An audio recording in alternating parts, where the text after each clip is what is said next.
17 SDGs. So, ano nga ba yung SDGs na ito? So, itong SDGs po, ito yung unit niya na SDGs or Sustainable Development Goals. Layunin na nito na wakasan yung problema sa mundo, yung nahirapan, yung para protektahan yung ating planeta. So, sabi dito, UN Secretary General Ban Ki-moon said, the 17 Sustainable Development Goals are our contributions to humanity and social contract between the world's leaders and people. They are to do this for people and planet and billion for success. So, yung UN Secretary General po ay meron po siyang may ginawa po silang 17 na unit. So, ito po yun. The 17 Sustainable Development Goals for the period of 2015 and to 2030. So, ito po, ito yung layunin ng UN. Di ba alam niyo naman po yung UN, United Nations. So, yung UN po is, tinatag siya noong 1945. Dati, 51 countries po yung, 51 countries na po yung members niya. Ngayon, as of January 2025, UN po ay 193 countries na po yung members niya. Para sa pagsulong ng, para sa pagprotekta ng ating mundo. So, ito na. The 17 Sustainable Development Goals for the period of 2015 to 2030. Kasi every 15 years po, ang UN ay may layunin sila. Every 15, na may target po sila na masulong o matupad ito sa loob ng 15 taon. So, number 1 is no poverty. So, ayan, number 1. Pwede pong, sino pong gusto mo basta? Number 1. Gracie. And poverty in all its forms everywhere. Okay, thank you. Siyempre, layunin nito na ng SDG na wakasan ang kagutuman dito sa buong mundo. Diba? Napakagandang hangarin. Nawakasan po yung mabubuhay tayong hindi na mabubuto na magtatanong sila na ayan ba may makain kaya sila. Hindi na tayo magtatanong na gano'n. Lahat makakakain po. Makasan yung paggutom. And then number 2, sino po gusto magpasal? Achieve food security and development region and promote sustainable agriculture. Ito sa una is makasan yung kahirapan. Dito po sa number 2 is makasan naman yung kagutuman. Yung number 1 po is mawakasan yung kahirapan. At ang pangalawa is zero hunger. Layunin niya na mabubuhay tayo na wala nang magugutom sa mundo. Diba, sa Africa, kawawa yung mga bata doon na nanghingi sila ng pagkain, walang makain. So, okay, number 3 po is ensure healthy lives and promote well-being for all age. So, lahat ng good health and well-being. Ito yung pinopromote po natin yung ligtas na mamamayan at malusog yung pangangatawan ng lahat. Mabubuhay tayo na hindi sakitin. Yung kapag may sakit siya is maipupunta agad siya sa pinakamalapit na hospital. Katulad nito sa atin, magkakaroon na tayo ng super health center. Ginagawa na po siya. Kasalukuyan na siya.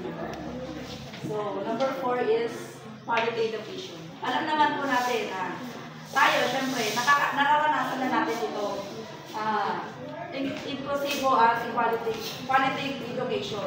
Nakakapag-aral lahat, mabubuhay tayo na nakapag-aral tayo. Katulad ng yung mga nasa liblib, nakapag-aral na rin sila. Yung lahat, yung ipopromote yung education for all.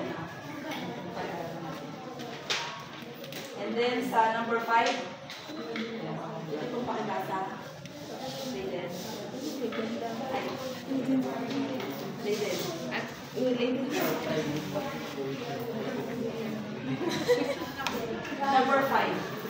Achieve gender equality and empower all women and girls.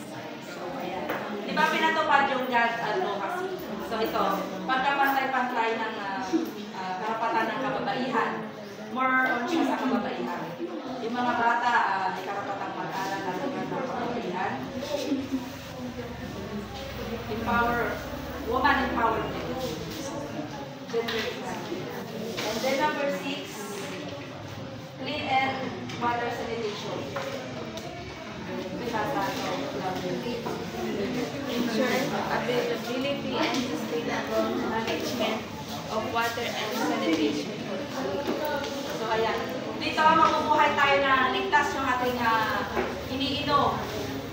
Diba?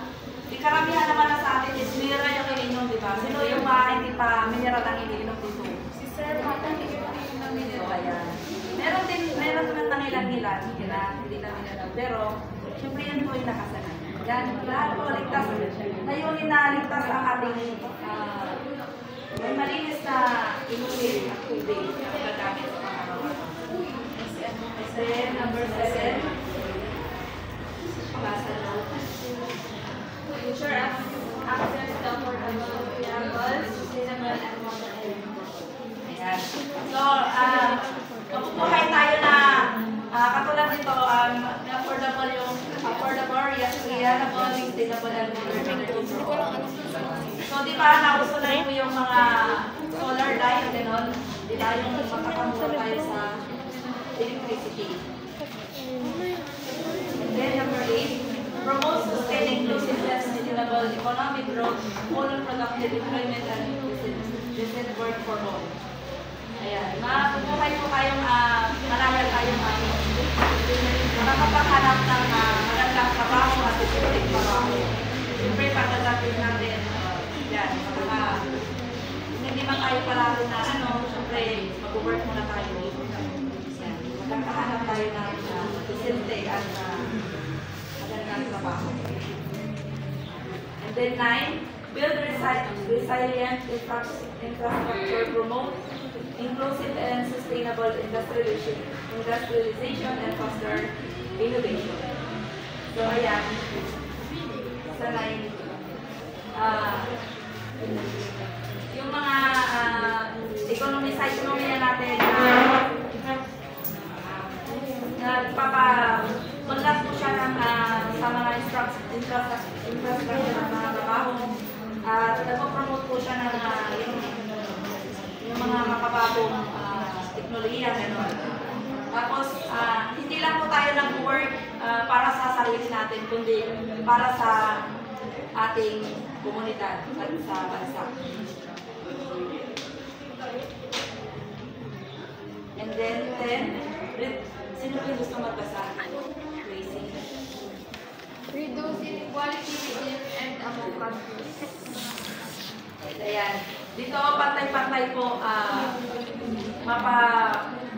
kahit may kapansanan, lahat, gender equality, ganyan, bakla, tumboy ka man, or makaman.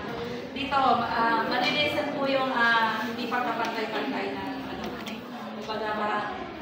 discrimination po. Wakasan yung, layunin niya na wakasan ang discrimination. And then, 11, make cities and human settlement inclusive, safe and resilient and sustainable. O, diba? Yung yung mga sa city, sa mga, kunyari, example na lang sa Manila, diba? Layunin niya na maging ligtas yung mga mayan sa mga cities, mga sa urban pamayanan. Walang mga malilisan yung krimen, ganyan, tapos yung mga kasasamang loob. Security, mapapaitin pa yung security sa mga cities. And then, sa 12, ensure sustainable consumption and Sayang nga yun. Ilang araw na lang, 4 days na lang yun. dito, yung mas sustainable naman yung mga production natin, yung mga sa ekonomiya natin, na Kinalculate ko yung madadagdag na mapapawala pa dito yung mga infrastructure, ganyan. Mga build programs na mga programa ng mga nagdaang mga pamahalaan. And then, sa 13, Nag-expire yung dates. I'll see. Nag-expire. Take urgent action to combat climate change and its impact in line with the United Nations Framework Convention on Climate Change. So, ayan. Alam naman natin yung climate change is pagbabago ng klima, di ba? So, layunin din ng SDGs na ito na mag-take na action agad. Di ba? Yung may maraming mga grupo na non-government organization na nagpapatupad ng yung para maano yung environment na panatiling yung environment natin. Yung mas dira at kalikasan. Katulad ng One Piece, di ba? Talagang sila. Iingat sila yung pinapayang nila yung Iyan kasi. Siyempre, kailangan din natin ng pangangalaga sa kalikasan. Diba? Sa simpleng pagtapon na natin ng basura. Huwag na natin itapon. Siyempre, disiplina din sa atin. Para yung pagbabago ng klima is malis natin. And then 14, life below water. Yung conserve, sustainable use the ocean, seas, and marine resources for sustainable development. Pangalagaan po natin yung karagatan natin kasi dito tayo kumukuha ng sources natin. Pagkain, di ba? Wala tayong kung marumi yung dagat na natin, wala na. Diba? Kaya dapat pangalagaan natin. Isa rin yan sa layunin natin. UN yung SDGs na ito.